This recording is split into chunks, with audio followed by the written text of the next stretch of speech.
Hi అండి. Hello, బాగున్నారండి? పద్మజావరాలకు స్వాగతం, సుస్వాగతం.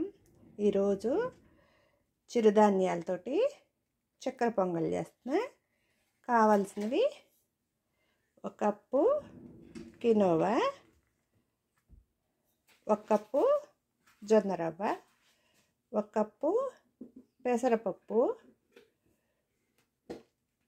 మనకు ఎంత కావాలనుకుంటే అంత నెయ్యి వేసుకోవచ్చు, మన ఇష్టం. 1 కప్పు పంచదార, 1 కప్పు బెల్లం.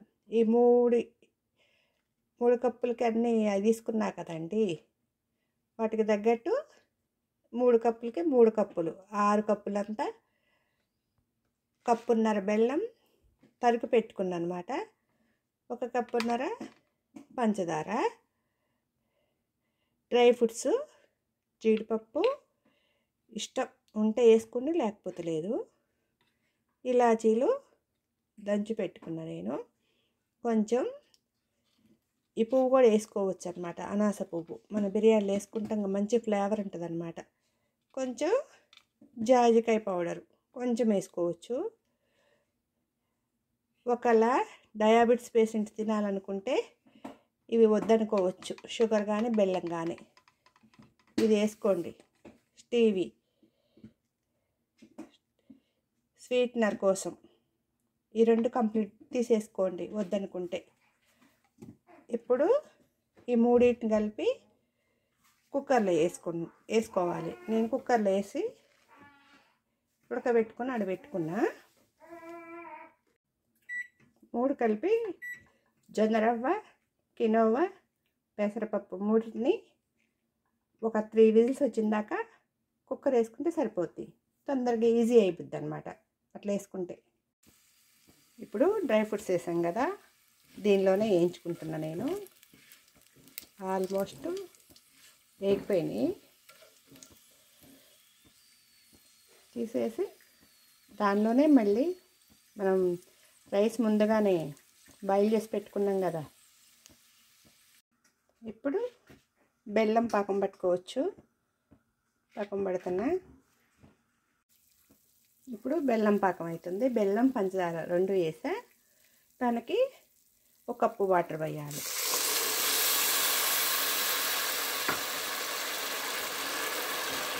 ఇప్పుడు పాకం రావాలి. పాకం వచ్చాక మనం రైస్ ఉడికించుకున్నాం కదా, దానికి 3 కప్పులకి 7 కప్పుల వాటర్ వేయాలి. ఏ కప్పుతో తీసుకున్నామో ఆ కప్పుతోనే వాటర్ వేయాలన్నమాట. మీకు చూపించలేదు కదా, అందుకే చెప్తున్నాను అన్నమాట. 7 కప్పులలో 6 కప్పులు వాటికి వేసా. బెల్లం పాకానికి ఇంకో కప్పు వేసా అన్నమాట. ఈ బెల్లం పాకం అవుతుంటుంది, తీగ పాకం రావాలన్నమాట. ఇప్పుడు పాకం అయిందండి.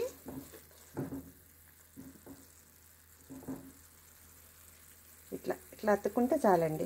అతుకుతుంది, ఇలా సరిపోద్ది. ఇప్పుడు రైస్ వేసుకోవాలి.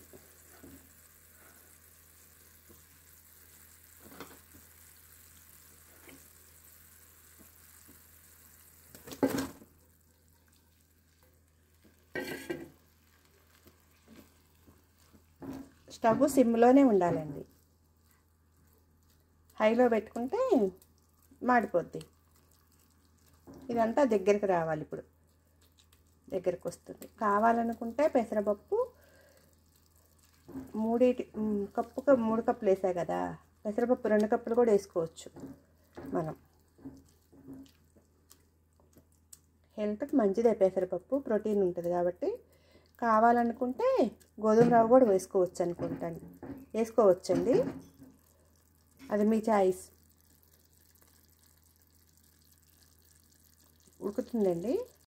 ఎలా దగ్గర పడిందండి, బాగుంది, చాలా బాగుంది. మరి స్మెల్ వస్తుంది. పచ్చకర్పూరం కూడా వేసుకోవచ్చండి, మనం ఇష్టం. పచ్చకర్పూరం లేదు, లేకపోతే ఎప్పుడు ఇంట్లో ఉంటుంది. పచ్చకర్పూరం లేదు ఈరోజు.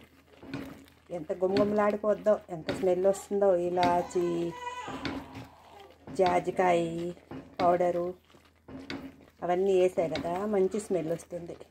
ఇప్పుడు డ్రై ఫ్రూట్స్ వేస్తే ఇంకా బాగుంటుందండి. ఎంత బాగుందో చూడండి. ఇలా చేస్తే సత్యనారాయణ స్వామి ప్రసాదం ఎంతమంది ఇష్టపడతారో అలా ఉందన్నమాట. సత్యనారాయణ స్వామి ప్రసాదం లాగా చాలా బాగుంది. మీరు కూడా ట్రై చేయండి, చాలా బాగుంటుంది. మీరు కూడా చేసుకోండి, బాగుంటుంది. నా ఛానల్ని సబ్స్క్రైబ్ చేసుకోండి. కామెంట్ రూపంలో ఎలా ఉందో మీరు చెప్పండి. Please subscribe.